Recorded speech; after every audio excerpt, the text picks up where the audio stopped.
네, 이제 고등부 예배를 시작하려고 합니다. 선생님들과 그리고 또 학생들은 함께 우리 예배 참여해 주시기 바랍니다. 네. 안녕하세요. 안녕하세요. 네네. 뭔가 이렇게 가로막고 있어가지고 한 번 더 이렇게 인사를 해야 될 것 같은 느낌. 네, 안녕하세요. 네. 어, 우리 이제 예배를 시작하겠습니다. 우리 무엇보다도 우리의 마음을 다하여서 주님께 나아갔으면 좋겠습니다. 우리 두 손 모으고 사도신경 고백하면서 우리 예배를 시작하겠습니다. 나는 전능하신 아버지 하나님, 천지의 창조주를 믿습니다. 나는 그의 유일하신 아들, 우리 주 예수 그리스도를 믿습니다. 그는 성령으로 잉태되어 동정녀 마리에게서 나시고 본디 빌라도에게 고난을 받아 십자가에 못 박혀 죽으시고 장사된 지 사흘 만에 죽은 자 가운데서 다시 살아나셨으며 하늘에 오르시어 전능하신 아버지 하나님 우편에 앉아 계시다가 거기로부터 살아있는 자와 죽은 자를 심판하러 오십니다. 나는 성령을 믿으며 거룩한 공교회와 성도의 교제와 죄를 용서받는 것과 몸의 부활과 영생을 믿습니다. 아멘. 우리 이 시간에 함께 주님을 찬양했으면 좋겠습니다.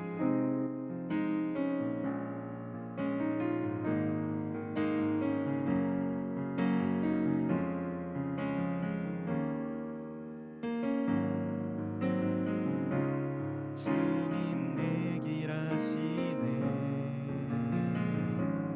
흔들린 그 길에도 함께 주님 내 길 아시네 멈춰진 나의 삶에도 함께 나의 힘이 되신 주 항상 같은 곳에서 주가 나의 도움 되시네 나의 길이 되신 주 변함없으신 계획 주가 나의 모든 걸음 되시네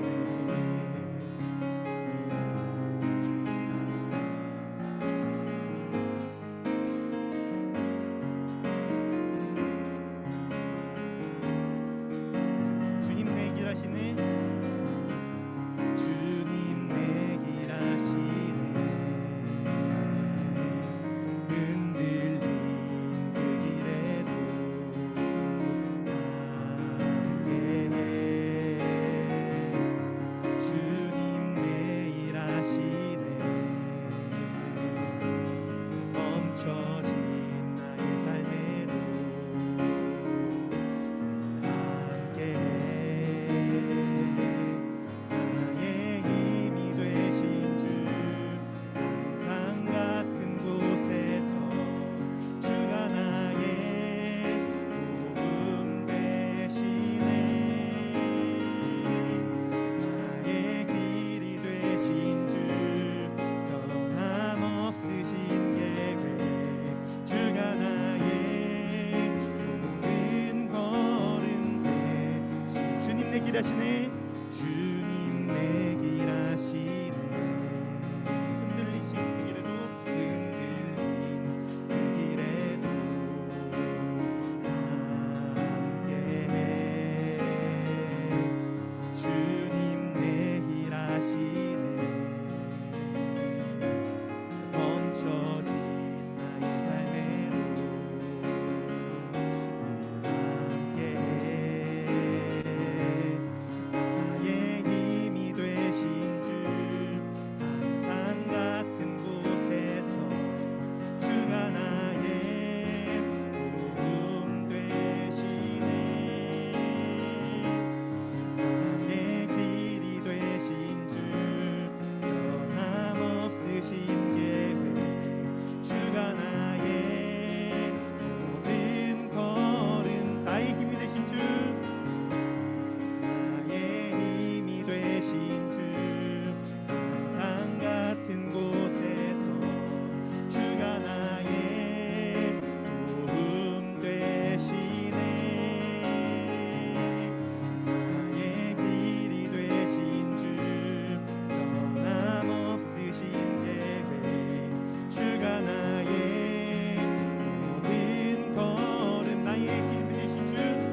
나보다 나를 잘 아시는 주님, 내가 주를 떠나 어디로 가겠나이까. 나 어딜 가든지 주의 손이 나를 인도하시며 주의 오른손이 나를 붙드시리다.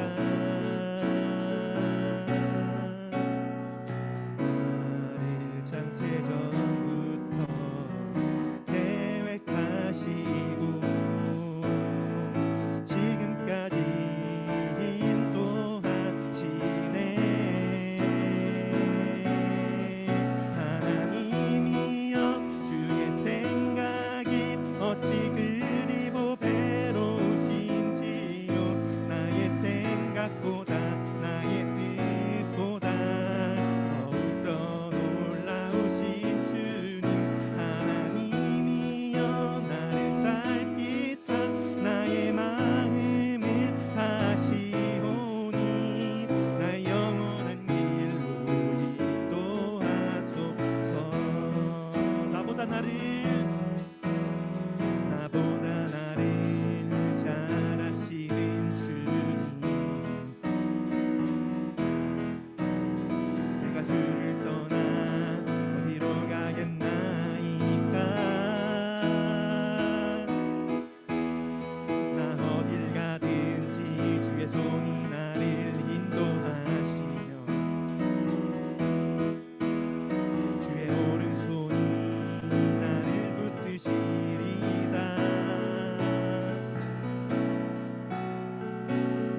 나를 창세전부터 계획하시고 지금까지 인도하시네. 하나님이여 주의 생각이 어찌 그리 보배로우신지요. 나의 생각보다 나의 뜻보다 더욱더 놀라우신 주님, 하나님이여 나를 살피사 나의 마음을 다시오니 날 영원한 길로 인도하소서. 하나님이여 주의 생각이 어찌 그리 보배로우신지요. 나의 생각보다 나의 뜻보다 더 크고 놀라우신 주님, 하나님이여 나를 살피사 나의 마음을 하시오니 날 영원한 길로 인도하. 하나님이여, 다시 한번 고백하겠습니다. 하나님이여 주의 생각이 어찌 그리 보배로우신지요.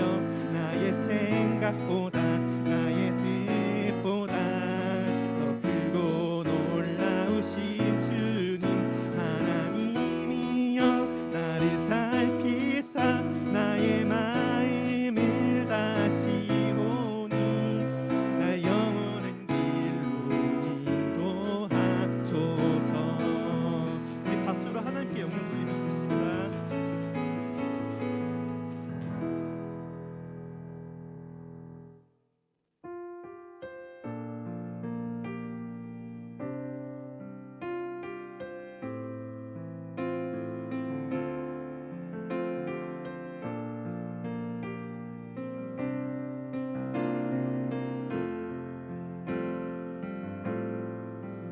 흐르는 시간이 한숨만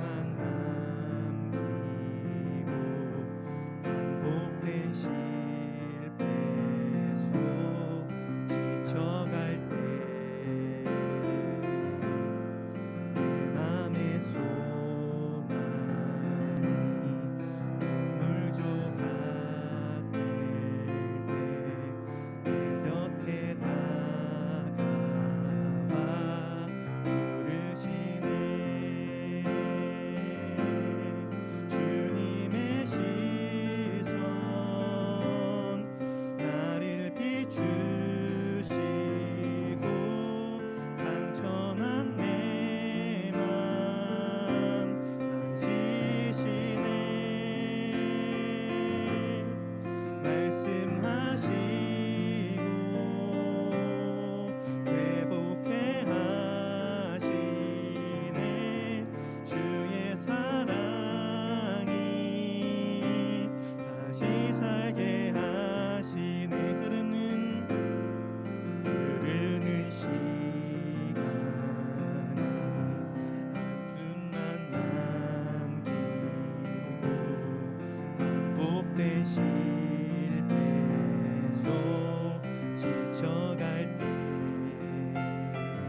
주님의 시선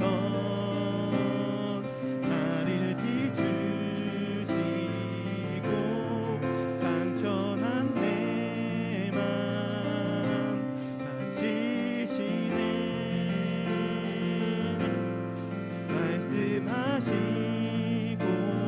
말씀하시고 회복해 하시네 주의 사랑이 다시 살게 하시네 주님의 시선 나를 비추시고 상처난 내 맘 만지시네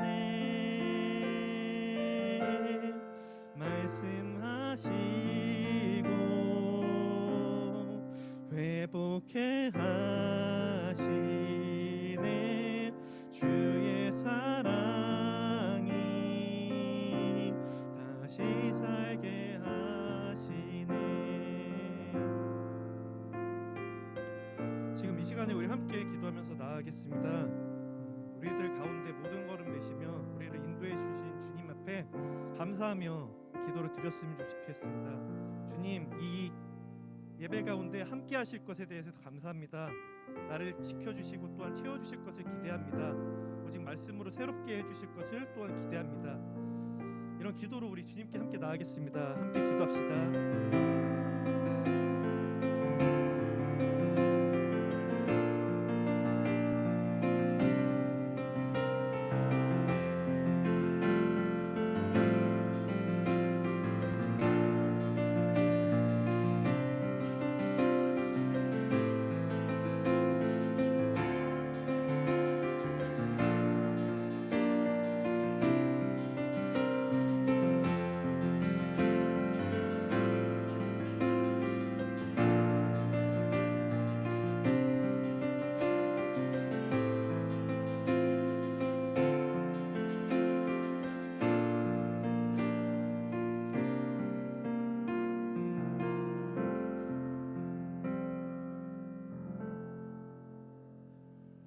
주님 감사합니다. 이곳에서 무엇보다 아버지를 예배하는 그런 백성들 될 수 있도록 주님 도와주시옵소서. 말씀인 반석 위에 우리들 한 사람 한 사람 세워주시사 오직 아버지만 바라보는 그런 저희들 흔들림 없이 믿음으로 오직 주님만 바라보는 그런 백성들 될 수 있도록 주님 도와주십시오. 함께해 주실 주님께 감사를 드립니다. 예수님의 이름으로 기도드립니다. 아멘.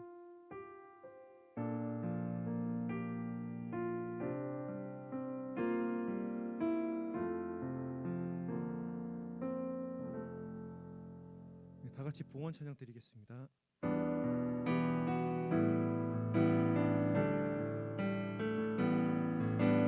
내게 있는 야유옥 다 주께 가져와 그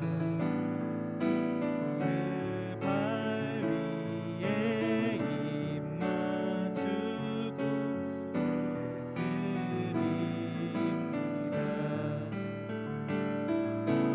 나를 위해 험한 산길 오르신 예수 걸음마다 크신 사랑 새겨놓았네.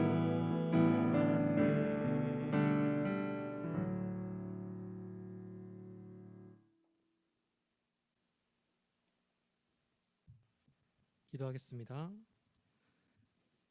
사랑과 은혜의 주님 감사합니다. 우리 마음 가운데 주님께서 찾아오셔서 우리가 주를 예배할 수 있는 마음 허락하시니 주님 감사합니다.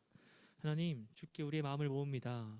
우리가 이 시간을 반복되는 시간 가운데 그냥 지나가듯이 드리는 것이 아니라 준비해온 헌금을 그냥 단순히 올려드리는 것이 아니라 오직 주님께 우리의 마음을 모두어 우리의 마음을 다하여 주님께서만이 우리의 전부이심을 고백하며 나아가는 시간 되기 원하오니 우리의 마음과 우리의 기도를 받아 주옵소서. 이 자리 가운데 이 시간 가운데 주님께서 주인 되실 줄 믿습니다. 예수님의 이름으로 기도드립니다. 아멘.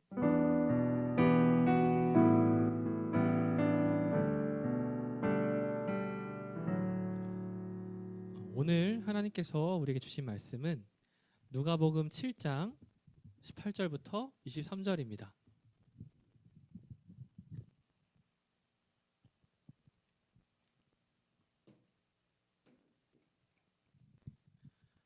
누가복음 7장 18절부터 23절입니다.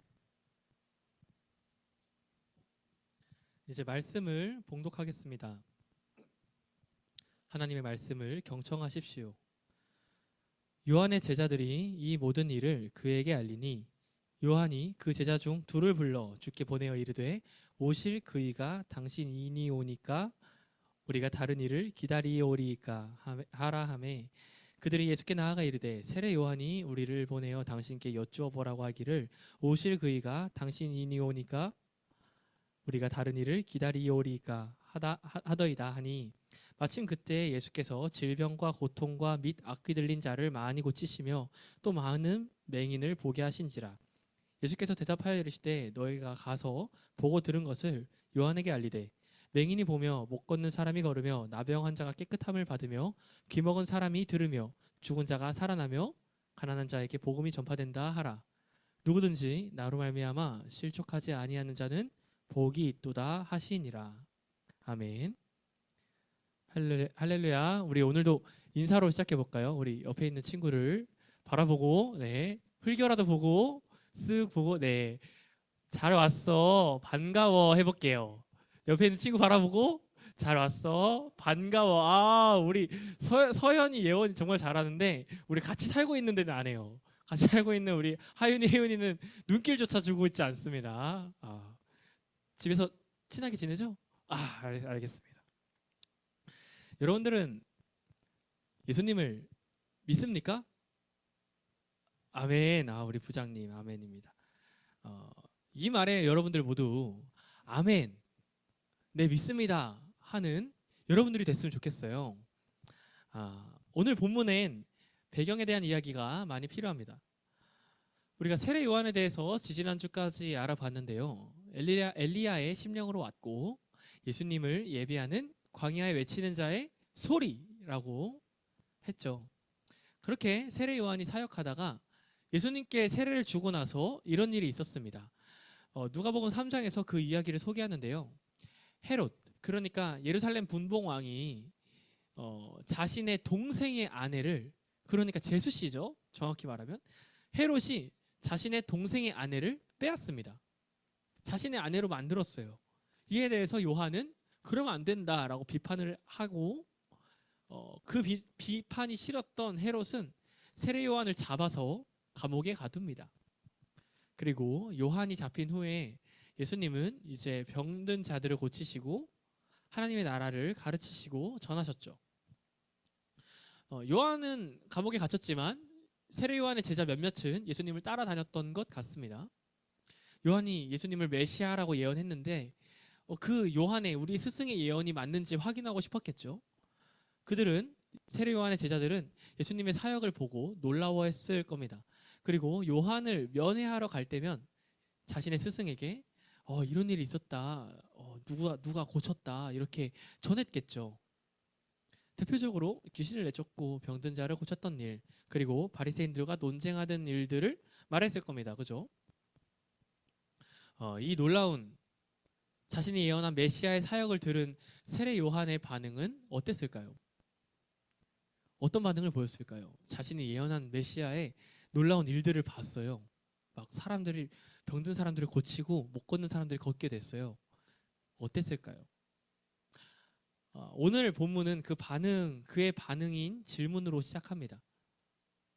그 질문은 오실 그이가 당신입니까? 우리가 다른 일을 기다려야 합니까? 이 질문을 조금 더 직접적으로 바꿔보면 예수님, 당신이 메시아가 맞습니까? 예수님, 당신이 구세주가 맞습니까? 이렇게 묻고 있는 거예요. 분명 세례 요한은 예수님을 메시아로 예언했습니다. 마태복음 3장 11절 15절을 읽어보면요, 제가 읽겠습니다. 나는 너희로 회개하게 하기 위하여 물로 세례를 베풀거니와 내 뒤에 오시는 이는 나보다 능력이 많으시니 나는 그의 신을 들기도 감당하지 못하겠노라. 그는 성령과 불로 너희에게 세례를 베푸실 것이요 손에 키를 들고 자기의 타작마당을 정하게 하사 알곡은 모아 곳간에 들이고 쭉정이는 꺼지지 않는 불에 태우시리라. 이때 예수께서 갈릴리로부터 요단강에 이르러 요한에게 세례를 받으려 하시니 요한이 말려 이르되 내가 당신에게서 세례를 받아야 할 터인데 당신이 내게 오시나이까. 예수께서 대답하여 이르시되 이제 허락하라. 우리가 이와 같이 하여 모든 이 일을 이루는 것이 합당하니라 하시니 이에 요한이 허락하는지라. 요한이 잡히기 전에 요한이 열심히 사역을 할 때 사람들이 요한을 보고 메시아라 생각했어요. 아, 저 사람이 메시아인갑다 이렇게 생각을 하자 요한은 아니다, 나는 메시아가 아니고 나는 그를 준비하는 사람이다 라고 말하죠. 내 뒤에 오시는 분이 메시아다 라고 말하죠. 그리고 예수님이 세례를 받으시러 오자 세례 요한은 그가 메시아임을 간접적으로 드러냅니다. 네, 세례 요한은 예수님이 메시아란 걸 알고 있었어요. 그런데 왜 지금 와서는 세례 요한이 예수님께 당신이 메시아입니까? 하고 의심을 하고 있을까요? 왜 세례 요한은 의심을 이렇게 자아내는 질문을 던지고 있을까요? 이에 대한 대답 역시 세례 요한의 말에서 찾을 수 있는데요. 방금 우리가 읽었던 구절 3장 마태복음 3장을 한 번 더 읽어보면요. 12절입니다. 손에 키를 들고 자기의 타작마당을 정하게 하사 알곡은 모아 곳간에 들이고 쭉저기는 꺼지지 않는 불에 태우시리라. 누가복음도 같은 말로 증언하고 있는데 세례 요한이 이렇게 말하는 메시아상은 이렇습니다. 알곡은 모으고 쭉저기는 태울 것이다. 메시아가 오게 되면 마지막 때에 심판에 대한 이미지인데요. 알곡과 쭉정이를 이렇게 거르는 겁니다. 이 이미지는 구약 때부터 줄곧 사용되었던 이미지입니다. 마지막 때에 하나님의 날이 오면 심판이 올 것이다. 그렇죠. 맞는 말이죠. 그죠? 마지막 때에 예수님께서 오시면 심판이 올 것이다. 맞는 말입니다.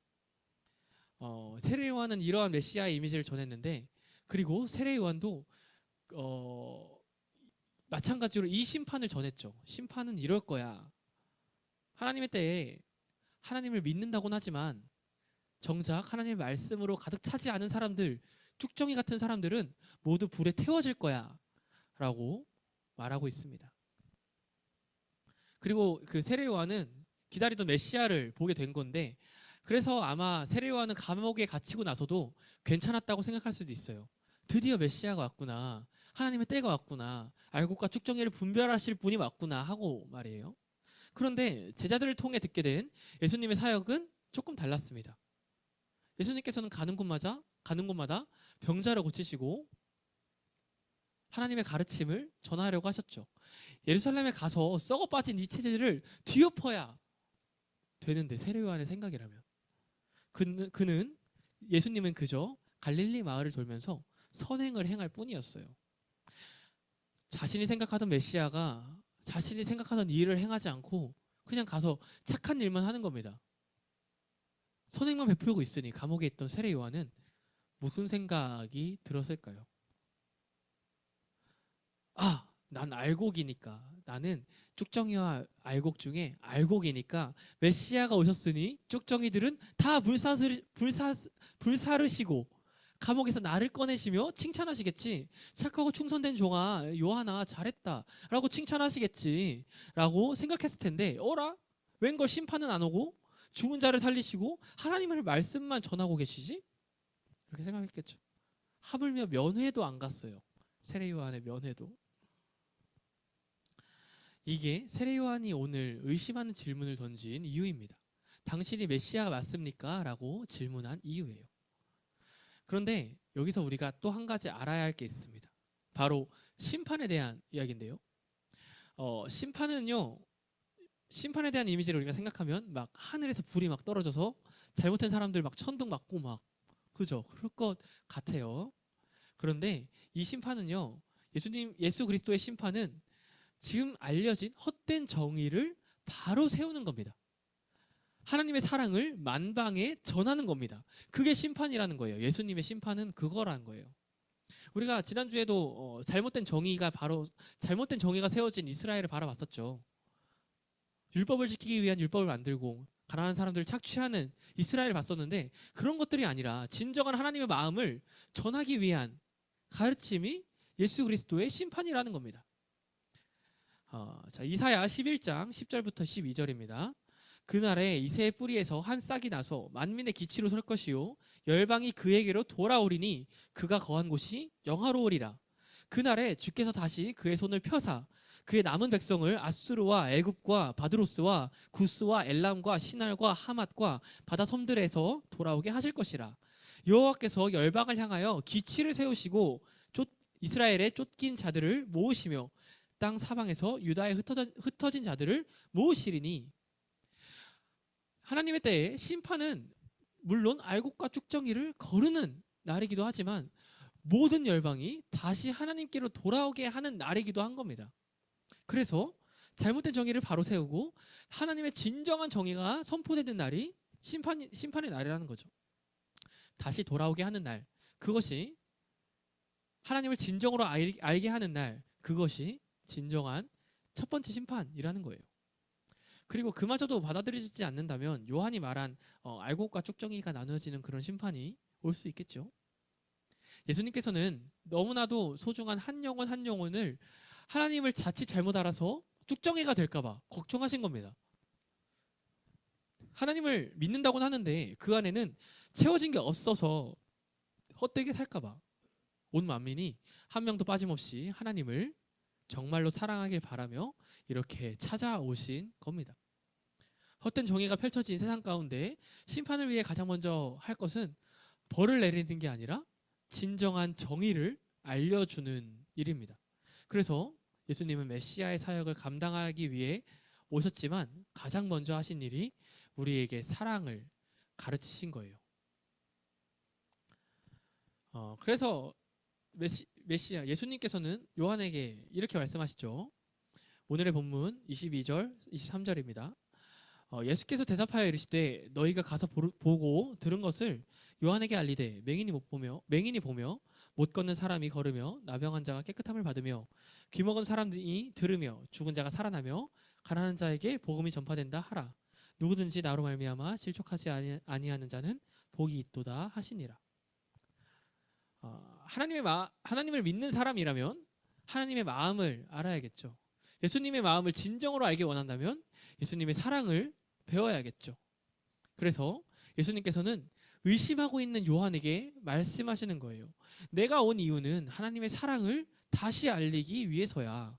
내가 온 이유는 복음을 전하기 위해서야. 나의 마음을 알고 의심을 물리쳐라. 여기까지 보면 사실 세례 요한은 의심하는 신앙을 갖고 있는 것처럼 보이죠. 그죠? 맞죠? 의심했죠. 그죠? 그래서 많은 이야기들이 이 의심하는 세례 요한에게 초점을 맞춥니다. 그런데 예수님은 이어서 요한을 칭찬하십니다. 오늘 말씀의 이유는 28절입니다. 내가 너희에게 말하노니 여자가 낳은 자 중에 요한보다 큰 자가 없도다.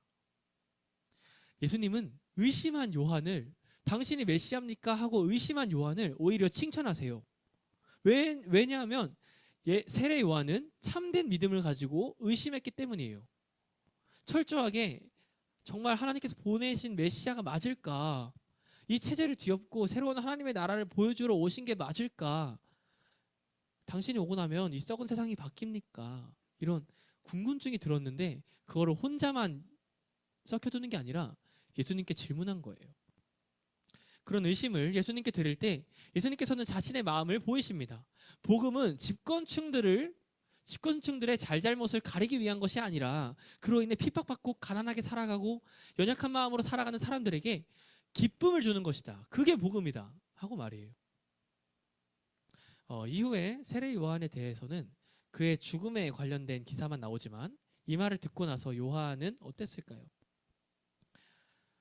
예수님께서 그를 칭찬하시는 맥락을 보면 적어도 세례 요한이 그렇게 의심으로 살다가 죽은 것만 같지는 않습니다. 네, 여러분들 혹시 믿음 생활에 신앙에 의심이 드십니까? 예수님이 정말 존재할까? 예수님이 정말 살아 계실까? 하나님이 정말 살아 계실까? 의심이 드십니까? 그러면 어떻게 해야 할까요? 그런 의심이 들 때 어떻게 해야 할까요? 아, 궁금해. 하지만 궁금해하면 귀찮아지니까 그냥 그러려니 해야지 하고 하던 대로 하시겠습니까? 아, 잘 알진 못하지만 그냥 그렇다고 하니까 그런 줄 알아야지 하고 의심의 싹을 품은 채 교회에 계속 나오시겠어요? 아니에요. 그런 의심이 든다면 그 의심을 예수님께 드리세요. 하나님, 저는 당신이 이해가 안 돼요. 예수님, 저는 복음을 잘 모르겠어요. 라고 기도하세요. 그리고 여기 계신 훌륭하신 선생님들께 질문하셨으면 좋겠습니다. 제게도 질문했으면 좋겠습니다. 그 믿음이 진리라면, 우리가 믿고 있는 믿음이 진리라면 의심할 때 오히려 더 굳건해질 겁니다. 그리고 그렇게 확실한 믿음과 의심이 반복될 때 비온 뒤에 땅이 굳듯 여러분들의 믿음은 더욱더 굳건해질 것이고요. 여러분의 마음에 있던 겨자씨만한 믿음 작은 한 알도 비온 뒤에 싹이 돋아나듯 돋아날 겁니다. 여러분, 의심하는 거 나쁘지 않습니다. 의심하세요. 하나님을 더욱 궁금해하고 예수님에 대해 더욱 궁금해 하십시오. 여러분들의 참된 믿음을 하나님께서 지켜주시고 더 굳건하게 하실 줄 믿습니다.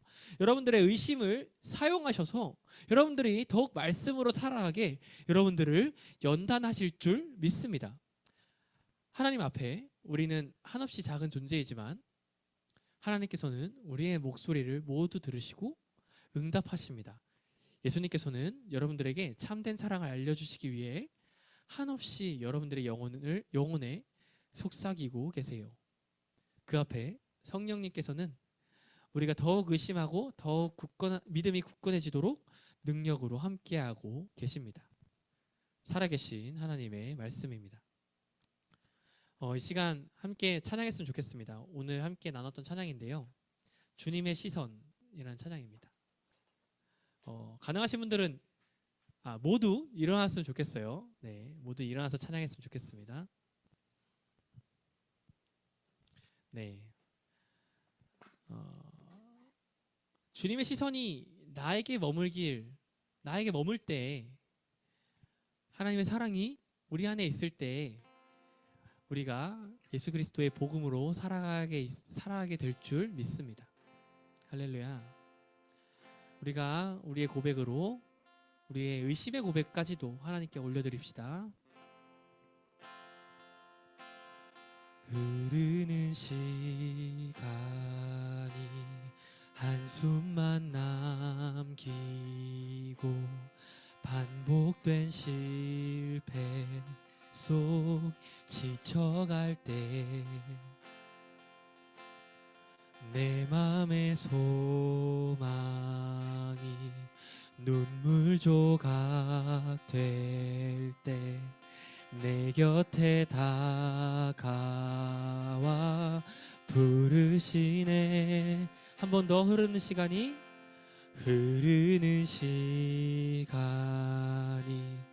한숨만 남기고